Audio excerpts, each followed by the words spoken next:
Hello and welcome to Designer How. We are back with another tutorial for you guys. Today we'll take a look at After Effects. We'll be going over motion tracking, a simple technique, yet easily one of the most important features AE has to offer. This option will allow us to align all kinds of objects and pin them to certain points within the footage while tracking both position and scale. To start off, we'll go into our After Effects workspace and make sure we have a composition containing the footage we want to track. I am setting the quality to full to make selecting an anchor point easier in the next steps. But depending on how much memory you have available, full quality is not something you'll want to have on at all times. AE can be a bit of a memory hog at times. We'll head in under Tracker and hit the Track Motion button. If the Tracker tab isn't on your screen yet, simply go into Window above and select it from there. Because we have chosen to track motion, AE has opened up a new tracking tab specifically for that purpose. So don't be alarmed if you don't see the elements of your main composition. You can switch between tabs by clicking them here. We'll do just that and head back into the main composition. Now, we'll want to right-click in this space right here and select New and then Null Object. Back to the Tracking tab, make sure it is selected by clicking the monitor, and hit Edit Target. Then select the null object you've just created. We'll check Scale as well because we want our object to scale along with the movement. Because we have Position and Scale selected under Tracker, we now have two beautiful track points on the monitor.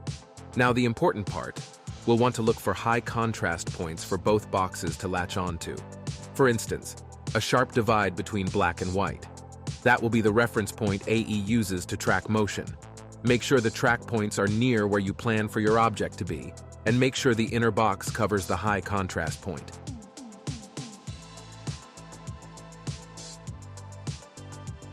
Before we begin tracking, it might be wise to bring down the quality again, for memory's sake. If necessary, move the playhead to where you want it to begin tracking. In this case, we'll just have it start from the beginning. Press the play button under Tracker.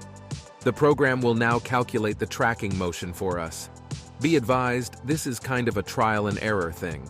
Oftentimes, one of the tracking points will slip if the contrast wasn't good enough.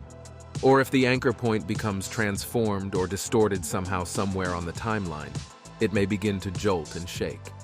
This is no big problem. Simply use Ctrl-Z to undo the tracking paths.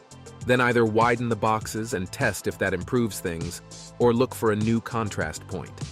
The more you do this, the faster you'll get the hang of it. I promise. It is important to note that the method of increasing the boxes can be effective, but demands a lot more effort from your system. Sometimes it's just best to find a solid contrast point.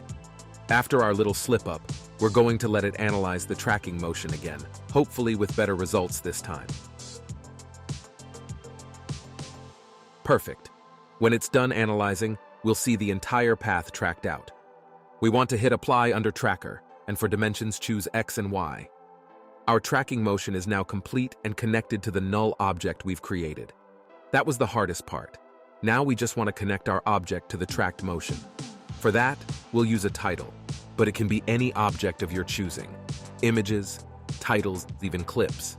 Click the pick whip next to the object you want to connect, drag it out, and connect it to the null object. We'll adjust the title until it is positioned where it fits within our composition. I think aligning it with the street and tree line over here would be a pretty good fit. A little bit of rotation. Perfect.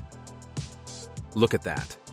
We have given our object a place in the 3D space of our footage, and as the camera moves or zooms in or out, our object will adjust its scale and position accordingly, blending in with the scenery. With this method, you'll be able to easily create unique visuals and impressive effects in only a few minutes. And it is a technique that is used everywhere, from YouTube clips to big-budget Hollywood productions. If you've gotten this far into the video, thank you for watching, and don't forget to like and subscribe for more videos like these. We will catch you all on the next one.